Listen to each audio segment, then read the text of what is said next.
Well, good day, folks, and welcome to another edition of Lumberjack Logic. I'm your host, Neil Johnson. Excited to be with you. Excited to bring you the news. Got a big report here out of Seattle. But before I get into it real quick, mypillow.com, promo code Lumberjack. You can save up to 66% on the best products for sleep. Oh, they're just awesome. And the towels and everything. But this is my favorite product, actually, is just this little thing. It's the My Pillow travel pillow. It's the roll and go, and I take it elk hunting with me into the Boundary Waters. But the mattress toppers are 50% off right now, and the slippers are 40% off. That's the biggest sales they've had on those items. So if you've been looking at those, feel free to get them. But promo code Lumberjack, mypillow.com.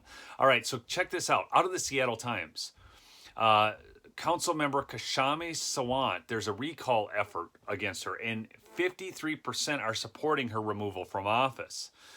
Okay. This has never happened. It's a historic thing. Okay.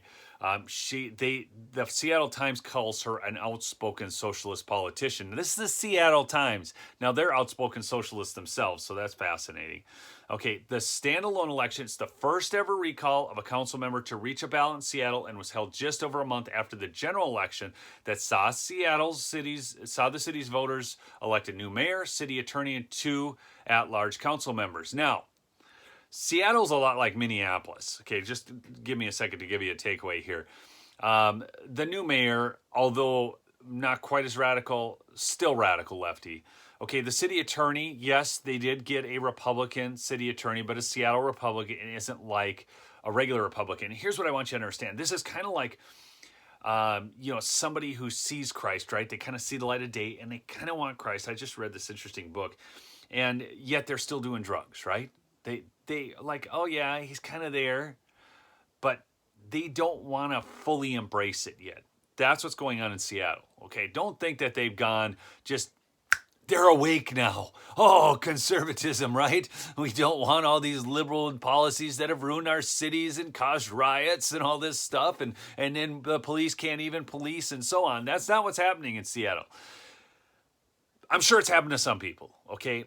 But the bottom line is they're realizing that something's not right with their far-gone leftism, okay?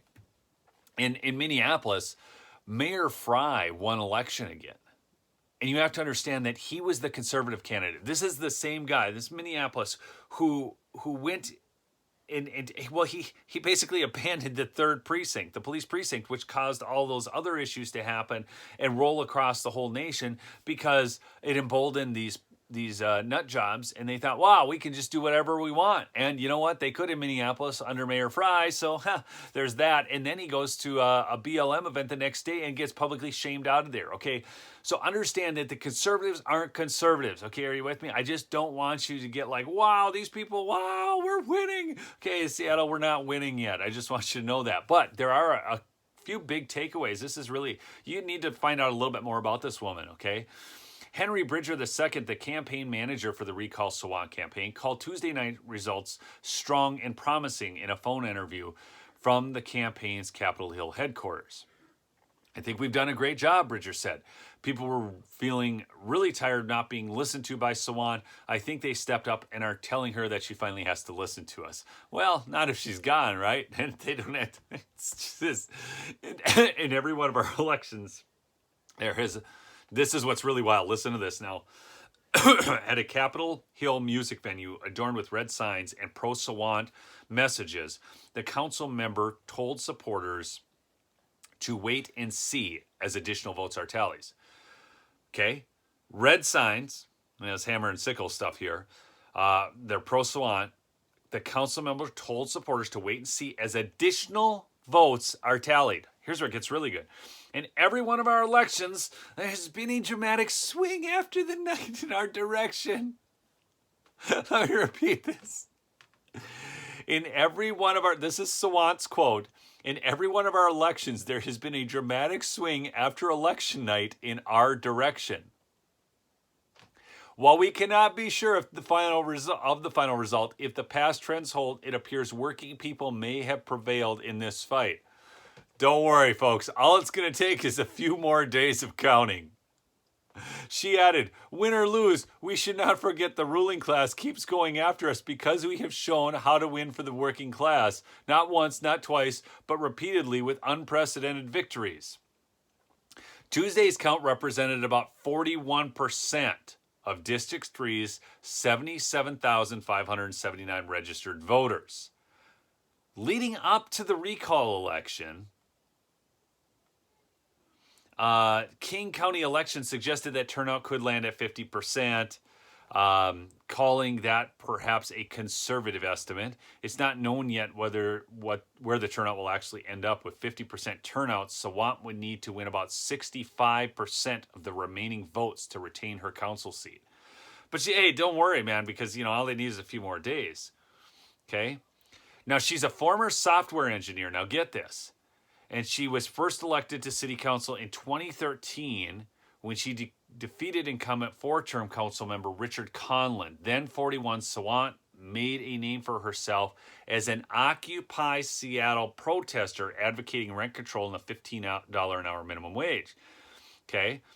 Since she was elected in 2015, Sawant was reelected in 2015 when the city's 7 districts were formed. Okay? Since being elected, she has been perceived by many as a polarizing factor on the council. The persona and some of her actions during the summer of 2020 helped fuel the recall effort. So this is interesting. Listen to this. The charges, there's 3 of them, brought up by a group of constituents and others and approved by the state Supreme Court, alleged 3 counts of malfeasance, and violation of an oath in office, stemming from 3 incidents in 2020. First, in a charge Sawant does not deny, but says was unintentional. This is unintentional. And too minor to justify a recall. She is accused of using over $1,700 in city resources to support a proposed tax Amazon ballot initiative and acting out of compliance with public disclosure requirements related to those expenses.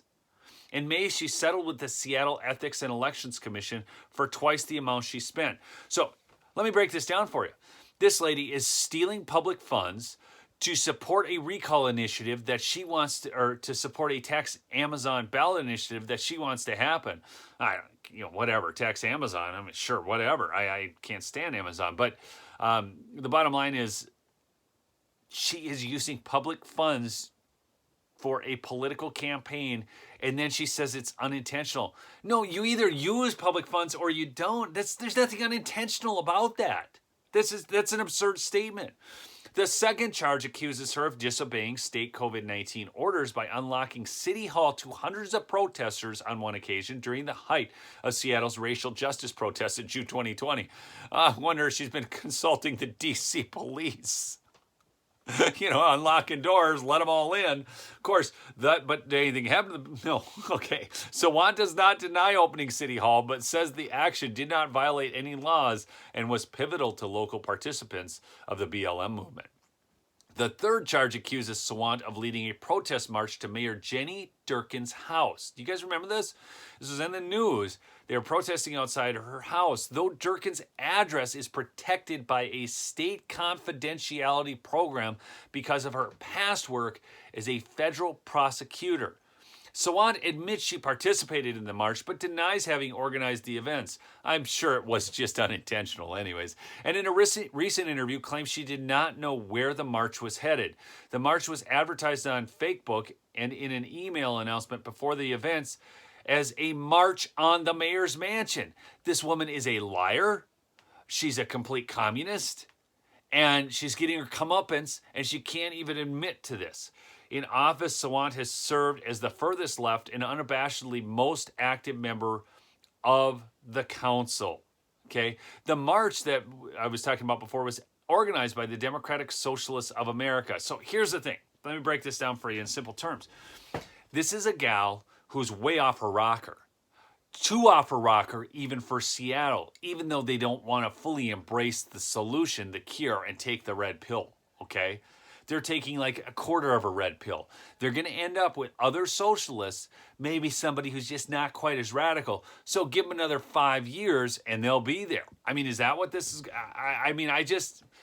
Look, I don't hold out a lot of hope for Seattle.